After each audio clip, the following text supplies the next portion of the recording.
Kung nagkatrabaho ka sa kumpanya dito sa Japan, ay kada taon ay makakatanggap ka nito at iyong pipilapan. Ano nga ba ito, guys? No? September 2018 nung napunta nga pala kami dito sa Japan at bukas ang panibagong pagsubok namin sa buhay, pero syempre kasama na rin ng explore at tikman natin at ibang pagkain dito sa Japan. Isama na rin natin pag-aralan ng kanilang kultura, kaya samahan niyo po kami ang buhay sa Japan. This is Irie, this is Shakira, and this is Mami Lita, and this is me, Makulits Vlogs. Let's go! Hi guys, mapagpalang araw sa inyo. Kagagaling ko nga lang pala ng trabaho at dumiretso tayo dito kay Buddy kasi papagasan ko siya dahil ngayong araw ay ako ang maghahatid sa mga bata. So sabay na rin natin bumili ng gas para sa heater kasi sobrang lamig ngayon, guys, no? Pakita ko sa inyo yung temperature mamaya at meron palang binigay yung company namin na papel at every year ay dumarating to at nagkakaroon tayo dito. At kapag nagtatrabaho ko sa Japan ay meron talagang ganitong pipilapan kada taon, no? So mamaya pag-usapan natin kung ano yun. So sa ngayon nagpagas muna tayo at asikasuhin natin yung mga bata. At mamaya kwentuhan tayo, no, tungkol sa mga binibigay ng company na papeles. Mamaya malaman nyo ano yan, guys. Ang bilis kasi maubos ng gas sa heater dahil sobrang lamig talaga ngayon. Kaya nga pati pasensya ko ay nauubos na rin. Pero ganun talaga, nandito tayo sa Japan at nag-iiba yung klima. Halos wala rin kasi pinagkaiba, guys. Pag gumamit tayo ng deheater na kuryente, ganun din naman ang suma, parehas lang. Pero ganun talaga, guys, nasanay na rin. Kapag summer nga puro aircon naman. Gasos Israel talaga. Kaya paalala, hindi porkit nasa Japan tayo ay marami na tayong pera. Malaki nga ang sahod pero malaki rin ang cost of living. Dahil 640 pa nga lang, guys, yung 24 hours na pagkasulinahan yung pupuntahan. Siya nga pala hindi pa rin gagawa si Buddy, no? Lunes na ngayon, Martes na ng umaga pala. Hindi naman daw siya delikado ang gamitin, pero ngayong week ay tatawag daw siya kasi kapag nabili niya na yung pyesa tapos at ipapadala na rin itong sasakyan doon. So dahil sa maaga pa nga, pagkatapos sa 24 hours na pagkasulinahan. Maganda nga pala yung panahon ngayon pero hindi maganda yung pakiramdam ko. Sobrang lamig. Ganito talaga pag winter, hindi tayo sanay. Kaya nga sa umaga na ako naliligo para pagsapit ng gabi papasok na lang at magtututbrush. Isa pa tong gas na to, panay ang taas. Pati hairline ko nadadamay na, tumataas na rin. At siya nga pala, guys, paghatid ko kay Ate Akira, maliligo na rin ako para hindi na nga tayo ginawin. Guys, buhay sa Japan. Guys, ang mahal ng gas ngayon ng pang heater, 2,088 sa 18 liters, guys, no? So kulang yung pera natin. Papagas na lang tayo ng sakto, yung saktong pera lang.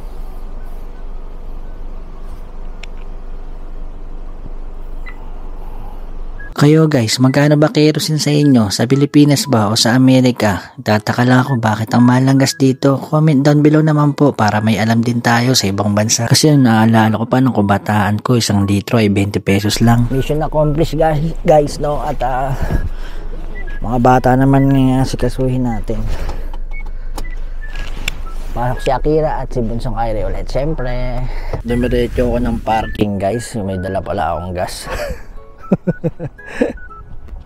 Alimutan ko, may dala pala akong gasolina. Hindi ko muna nilapag to dun sa bahay, no? Bale, magaan lang naman, konti lang na pagas natin. At kahapon nga pala, guys, no, si Bunsong Irie ay merong health check dun sa elementary school, no? Pero ang mga nag-assist nun ay mga taga City Hall, no? Bago sila sumabak sa panibagong stage ng kanilang pag-aaral, mag-grade 1 na kasi si Bunsong Irie, ay meron silang health check, no? Kung tawagin ay Kenko Shindan, no? Tapos si Ate Akira naman sa December 7 ay susukatan na ng uniform para sa junior high. So yun, panibagong yugto na naman ang kanilang pag-aaral, guys, no?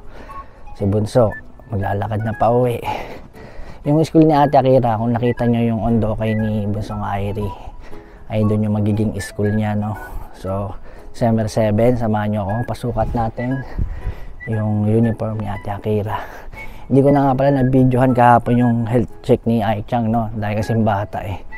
Ang hirap mag-blurred na mukha ng mga bata guys. Kaya alam niyo naman, bawal dito sa Japan. So yun na tayo at nagugutom na rin ako.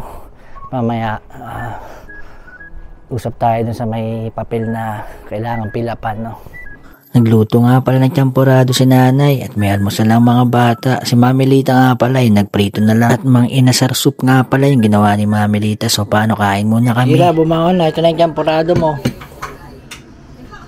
Bali, hatid ko na nga pala si Ate Akira.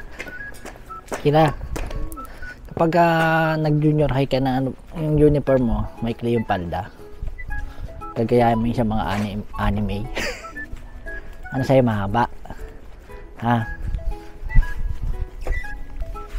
So, ihahatid na natin ang mga bata guys. Si Akira nga pala ay next year, no? Ay, anong year ba doon? First year? Junior high? Si Mia, next year, ano ka na? Grade 2. Si Haru, anong grade mo na, Ru? Ha? Grade 5 ka na. Tapos si Kuya AJ, second year na. Junior high. No? Huh? Third year. Third year na ba? Second year na nga si Kuya AJ. Ah, bilis ah. Si Mia at si Haru. Yan. Yan pala yung anak ni Bayaw Mark. Tapos si AJ ay anak ni Yao ba? Anthony. Tagal ko AJ, ano na? 7:50 na. 7:48. Ah, 48 na ba? 50 na rin yan. Ang lamig ngayon, no? 9 degree. Kanina 8 eh. Uy, tumatakbo. Ba't ang tagal mo, Jay? Ang dami ko eh. Tagal mo po. Ha? Ang tagal mo, pre, ha? Third year ka na ba sa susunod na pasokan, Jay? Ha? Third year ka na? Ha? Third year? Ganyan nga pala sila magpalit ng gas, guys, na nagbabahay-bahay sila. Tapos yan, may truck. Tapos ikakartil na lang yan. Tapos pupunta sa likod ng bahay at papalitan yung mga LP gas, no? So dito na nga tayo sa bahay at si Irene naman na papasokin natin. Samoy di siya. Hindi na, wala pa yung bus mo, darating na yun. Nakaligo na nga pala tayo guys, no? At naka-t-shirt lang tayo. Kapag nakakaligo kasi tayo, nakawala yung lamig, yung ginaw. Bye bye, Chan! Bye! Bye bye! So yun guys, no? Kung nagtatrabaho ka sa kumpanya dito sa Japan, ay kada taon ay makakatanggap ka nito at iyong pipilapan. Ano nga ba ito guys, no? Ito ay tax refund kung tawagin to kapag hawak ka kasi ng company. Ang tawag dito ay year-end tax adjustment o nenmatsu chose, no? Yun, pipila pa mo lang to. Tapos kung ilang pilapan to guys, no? Kasi may pangalan na, kasi hawak nga kayo ng company, may mga pangalan na. So ang ilalagay nyo lang dito yung TIN number o yung my number kung tawagin dito sa Japan, no? Nagaling City Hall yun. At yung pangalan ng pamilya, yan, ilang kayo sa bahay. Tapos beneficiary, no? Kung nagpapadala ba kayo, nag-remittance, yan, para makaripan kayo ng salapi. Itong ano guys, ang makukuha nyo dito yung mga sobrang buwis, no? Sobrang tax na ano, sa sobrang kalta sa inyo, at nag-adjust sila ng mga kaltasan, so ibabalik na lang yung mga sobra, no? Hindi naman to ganong kalakihan, no? At meron pa isa, no? Correct me if I'm wrong na lang guys, no? Kasi hindi tayo masyadong biyasa dito sa mga tax, no? Yung tinatawag nila ang kakote shinkoku. Kumbaga kung ikaw ay may sariling business or may sarili kang pinagkakakitaan, ikaw ay maghahain nun ng tax na yon tuwing February 15 hanggang March 15, no? ihahain mo yung final income mo. Kung tawagin nga yun ay Kakute Shinkoku, no? Kung may sarili kang business o may iba kang pinagkakakitaan, ayun yung itatax refund mo. O kung vlogger ka man, paano yun, mga vlogger nga pala, no? Halimbawa nag-vlog kayo sa restaurant, guys, no? Itatabi nyo lang doon yung mga resibo, o kaya nag-vlog kayo sa Disneyland, yung ticket nyo, magkano nagastos nyo doon, mga binili nyo, pinamimili nyo, yun, itabi nyo lahat ng resibo, tapos yun, i-file nyo yun, matatax refund nyo yung mga tax doon, no? So iba kasi ito sa amin, sa kumpanya galing, ito yung year-end adjustment nga, no, ng tax. So yung Gensen naman na binigay nila, ito yung annual slip, no, annual slip, kung parang official form ng tax, no. Kailangan to, mahalaga to, guys, no. Tinatabi namin yung gano'n namin Gensen namin kasi kapag nag-resign tayo sa trabaho, binibigay nila to, tapos hahanapin to dun sa bagong papasukan nyo. So yun, ulitin natin, no. Kapag nagtatrabaho kayo sa isang kumpanya, ang tax refund nyo ay yung year-end tax adjustment, no. Ayan. Tapos kung may sarili naman kayong business or nagbablog kayo, nagtindahan kayo, ay naman tinatawag na Kakute Shinkoku, sabi naman Nenmatsu Chose. Yon. So dito, kung nagpapadala kami ng pera, pwede namin isulat, halimbawa yung kapatid ko, sulat ko yung pangalan niya, tapos kailangan ng katunayan na kapatid ko siya, kung kaano-ano ko ba siya, no. Tapos yung record nyo sa remittance, yun kailangan din yun, Xerox, ang buong taon. So yun, tapos ibabalik natin to sa company natin. Siyempre, susulat nyo dito yung may number nyo, parang TIN number, no.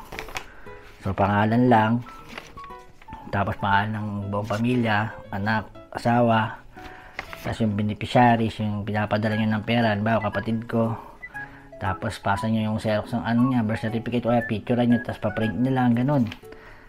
Tapos pasa nyo na to, balikin na sa trabaho, no. So iba naman yung sa Kakute Shinkoku, no. Ikaw ang magpapel ng sarili mo, wala tayong alam dun, kailangan magaling tayo mag-Nihongo, no. So yun, basta yung Gensen na ito, guys, ay mahalaga, no. So meron tayong tax refund ngayon. So siguro mga 2 months makukuha natin to kapag pinasa natin. Ganun din naman sa sa Kakute Shinkoku, no. Pag pinasa nyo yun, siguro mga 2 buwan ma-tax refund nyo na yun. Kaso sana magaling ka makipag-usap. Yung iba lumalapit pa sa mga agency na nag-aasikaso ng ganun, no, nung ba to? ang hirap i-Nihongo yung yung tax to. Yung Kakute Shinkoku nga, iba yung mga hindi pa marunong mag-Nihongo na lumalapit pa sa agency, no, para sila magpa-process ng mga gusto nyo i-declare, gusto nyo i-refund. Kasi meron pa dito, guys, na yung resident tax refund, no. So hindi pa natin nasubukan yun, no. So ito na lang muna yung atin, yung Nenmatsu Chose year-end tax adjustment. So papasa na natin to pating Gensen. So yun lang, guys, no. Si Mami dito rin ay meron nito, at dalawa kami meron, mag-refund kami, no. Hindi makalaki yan, no, sabi ko nga kanina. So fresh for 99 na tayo, tinaantay ko rin yung gagawa ng exhaust fan dahil hindi pa siya gawa. Tinawagan ko kanya si Oya, hindi sumasagot, baka busy. Bali nag-message naman ako na yung Oya sang, guys, no, yun yung landlord, no, yun siya yung may namamalakad dito sa apartment namin. So yun lang ang sinare ko sa inyo, no, tax refund. Yung mga kababayan ko dyan, comment down below lang po kayo kung may mga mali po ako nasabi, kasi mamaya ito lang yung aking mga nakalap na balita. Wala pa tayong alam gaano dito sa Japan, 6 years, 7 years pa lang tayo, pero wala pa tayong nakakabisadong mga gawain. Pero marami-rami na rin tayo natutunan, no. Siguro mga 20 years pa, guys. Marami dito nga pala ay nagpapalit ng pabrikama, no. At nakapasok na yung mga bata. So yun, sana nalabuan po kayo sa aking mga explanation. Ayan, so naliwan na sa explanation ko. At may nagpapa-shoutout nga pala at Dignayhe. Pinapa-shoutout niya yung Entac de los Reyes, no? Shoutout sa iyo dyan and God bless. Bago ko makalimutan, no, meron pa palang shoutout, no? Shoutout ko lang pala to si at Matandang Dilag Happy. Madalas kasi siya nagbibigay ng dollars, no? Thank you so much po sa inyo, ma'am. So nag-text si Oya Sang, nag-message.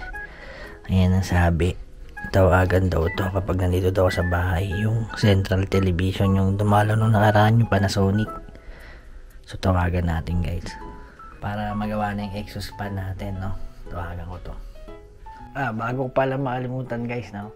Dun sa vlogger ka, di ba? Kasi yung YouTube o Facebook ay nagkakaltas ng tax yan, no? Kaya kung gusto nyo i-file yan, ayun nga yung Kakuto Shinkoku. So pagka pinil nyo yan, i-refund nyo yung tax ng makita nyo kay YouTube o kay Facebook man, ay kailangan nyo ng katibayan, no? Tulad na lang kung saan kayo nag-vlog, o mga Disneyland o sa Osaka man, kahit saan kayo nagpunta kumain kayo sa restaurant, yung mga resibo nun, guys, no, ay itabi nyo lang, no? At makaka-tax refund kayo. So maya maya mag-edit ako, tapos susunod naman kay Bunso. So baka ganito na lang din yung vlog natin, no? Kaya sinare ko lang yon. At kung may mali man akong nasabi, correct me if I'm wrong, no? So wala pa tayong mga pasyal vlog ngayon, guys, no? At wala pa tayong ibang mga libangan kasi nabibisi kami ni Mami sa trabaho. Dahil nga kailangan natin ng magdagdag ng oras o araw sa trabaho, kaya hindi kami gumagala. Pero don't worry, guys, gagala kami. Bibigyan namin kayo ng isang magandang lugar na papasyalan namin. See you next vlog. Bye!